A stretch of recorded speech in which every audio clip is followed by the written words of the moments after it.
Assalamualaikum warahmatullahi wabarakatuh. Om Swastiastu, Namo Buddhaya, salam kebajikan. Salam sejahtera untuk kita semua. Perkenalkan, nama saya Sandy Prandika dari kelas 12 Geologi Pertambangan SMK Bukit Asam Tanjung ini.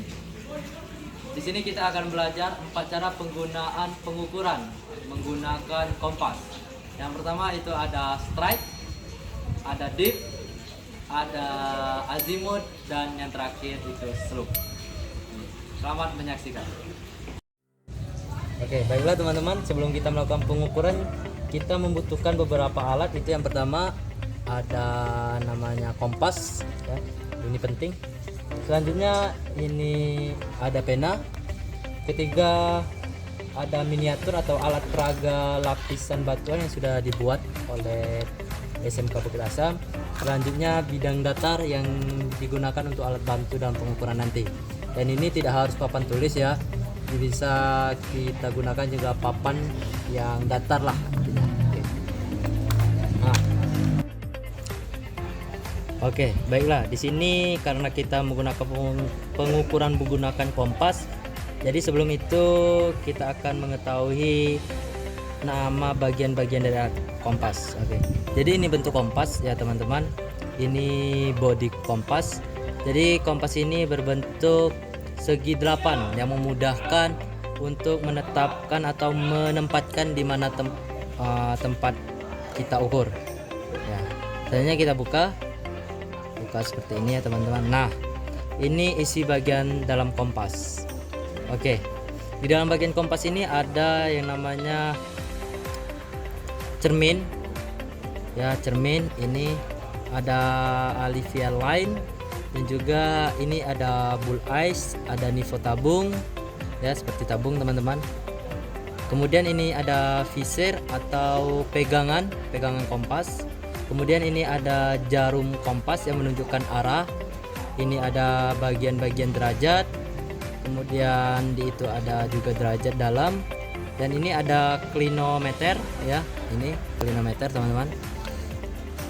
Kemudian ini ada lift pin ya. Lift pin ini digunakan untuk mengunci. Ya, ini kalau kita bisa lihat ini bergerak-gerak ketika kita menekan lift in, maka jarum ini tidak bergerak lagi. Ya, ini untuk pengukuran. Oke.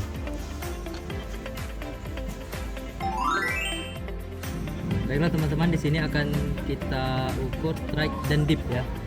Nah, dalam pengukuran ini mungkin untuk teman-teman ketahui, strike itu adalah arah jurusan batuan atau lapisannya. Sedangkan dip itu adalah kemiringan dari lapisan batuan itu sendiri. Nah, di sini tadi yang kita butuhkan itu pertama lapisan batuan, karena di sini mungkin ini kita menggunakan alat bantu ya, bukan alat bantu tapi ini miniatur yang sudah dibuat dari siswa SMK Bukit Asam.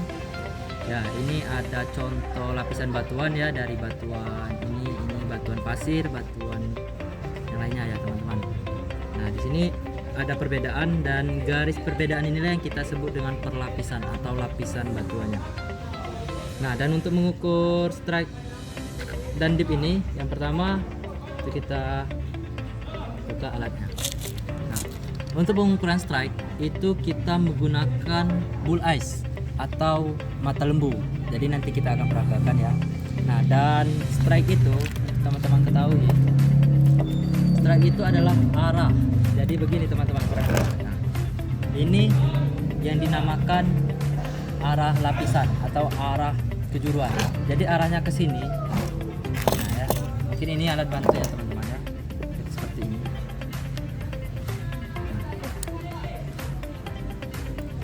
Untuk memudahkan kita, ini adalah arah ke bawah atau arah ke atas itu adalah dip ya. Nah, jadi bisa kita lihat ya teman-teman, penggunaannya itu kita menggunakan tangan kiri.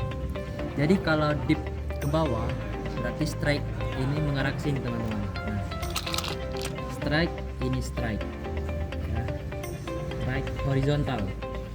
Ini strike. Dan untuk pengukuran strike itu kita menempelkan sisi is ya. Sisi is kita tempelkan begini teman-teman. tadi sudah saya bilang untuk pengukuran strike ini kita menggunakan bull eyes. Jadi bull eyes ini atau gelembung itu harus berada di tengah teman-teman. Jadi demikian kita tempelkan is ini seperti ini dan visor ngarah ke sana ya, visornya ngarah ke sana. Nah, ini kita taruh sampai ke tengah dan ini sudah di tengah. Kemudian kita kunci. Ya. Bisa kita lihat untuk baca itu ngarah yang arah ke N. Nah, ini bisa kita lihat 84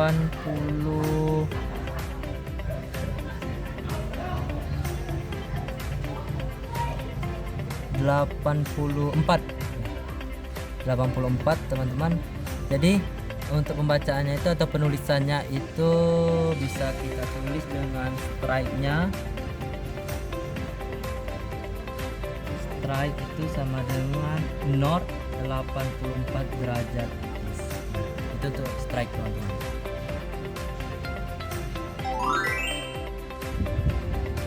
Oke, selanjutnya kita mengukur dip ya teman-teman. Nah, jadi sudah kita buat alias strike itu ini, sedangkan dip itu adalah yang mengarah ke bawah teman-teman. Nah, untuk teman-teman ketahui, dip itu adalah kemiringan terbesar yang dibentuk dari lapisan. Jadi ini adalah kemiringan lapisan dan ini yang kita ukur nanti. Nah, dan untuk lebih memudahkan, dip itu berbanding tegak lurus dari strike. Jadi kan sudah kita lihat tadi strike ini mengarah ke sini kan. Nah, strike ini mengarah ke sini ya. Dan northnya tadi sudah kita lihat mengarah ke sini. Jadi cara mengukurnya itu menggunakan tangan kiri untuk memudahkan kita. Nah, seperti ini teman-teman. Jari telunjuk ini itu mengibaratkan strike. Sedangkan jari jempol ini mengibaratkan dipnya. Jadi kita lihat dip mengarah kemana, ini mengarah ke sini ya. Jadi ini bisa kita lihat ini dip dan ini strike. Dan untuk pengukuran itu kita seperti ini. Ya, sama seperti dip tadi, sama seperti pengukuran strike. Yang membedakan jikalau pengukuran strike itu menggunakan sisi east, sedangkan pengukuran dip itu kita menggunakan sisi west. Dan ini visor. Dalam pengukuran dip ini kita menggunakan nivo tabung. Nah, ini teman-teman ya, nivo tabung. Dan cara mengukurnya ini visor itu arah. Karena mengarah ke sini jadi kita visornya di sini. Nah, ini teman-teman.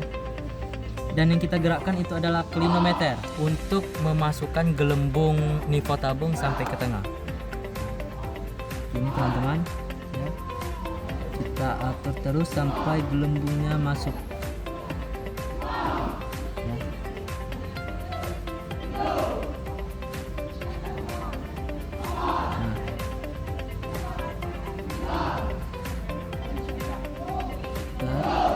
Oke. Nah, oke, bisa dilihat ya, boleh didekatkan. Itu gelembung sudah mengarah ke tengah ya teman-teman. Nah, kalau gelembung sudah di tengah, kita angkat. Nah, yang kita baca perbedaan strike dan dip itu, kalau strike membaca yang atas, kalau dip itu membaca di bawah. Nah, itu bisa kita lihat itu 35 teman-teman, 35 derajat.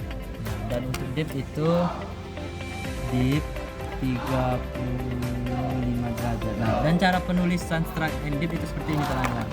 Jika kita sudah mendapatkan ukuran strike dan dip, dalam penulisan geologi, penulisan strike and dip itu adalah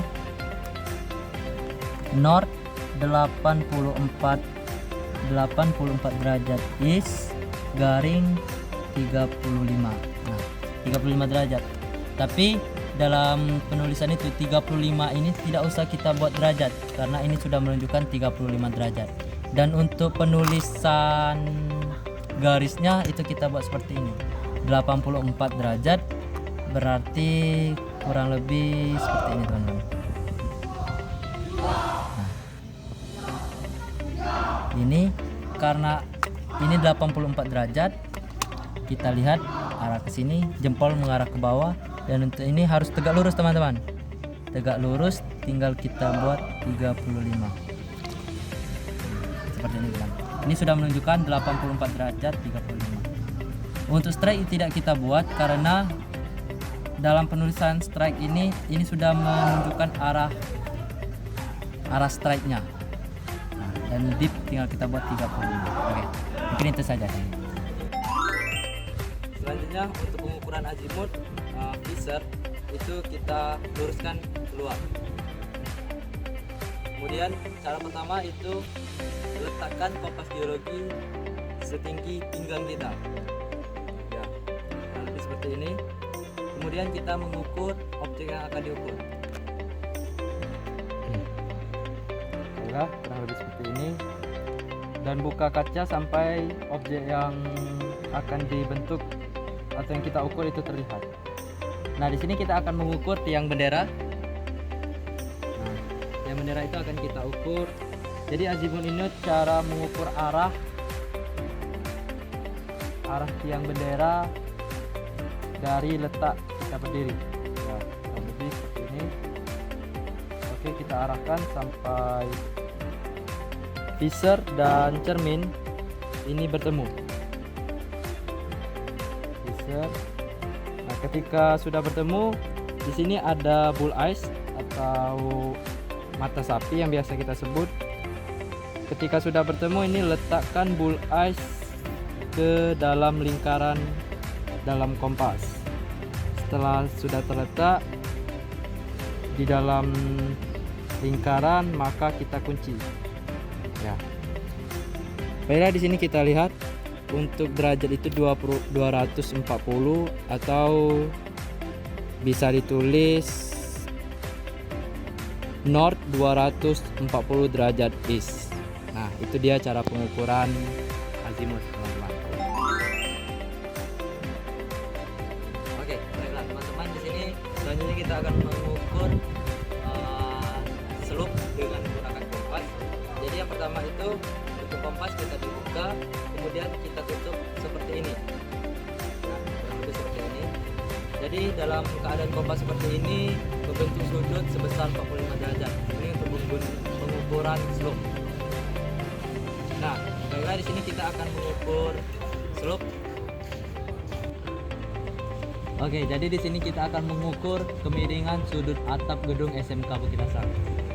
Jadi sudah ini keadaan kompas sudah kita bentuk sebesar 45 derajat. Dan untuk melihat objek itu bisa kita lihat dari dalam cermin. Nah, di sini ada lubang untuk melihat objek. Kemudian dalam pengukuran slope ini kita menggunakan nifo tabung sampai nifo tabung berada di tengah garis yang sudah ditentukan. Kita arahkan.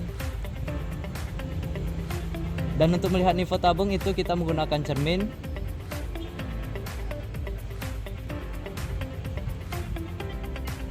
Taruh nifo tabung sampai ke tengah menggunakan klinometer. Kalau objek sudah ditemukan, kita atur nifo tabung sampai ke tengah. Nah, ini sudah ada di tengah, kawan-kawan. Ketika nifo tabung sudah di tengah, sekarang kita lihat sudut atau kemiringan itu di bawah menggunakan kilometer itu sebesar 31 derajat. Ya, itu cara pengukuran slope menggunakan kompas geologi. Oke, baiklah teman-teman sekalian, itu dia 4 cara pengukuran menggunakan kompas geologi. Sekian dari saya, terima kasih. Saya akhiri. Wassalamualaikum warahmatullahi wabarakatuh.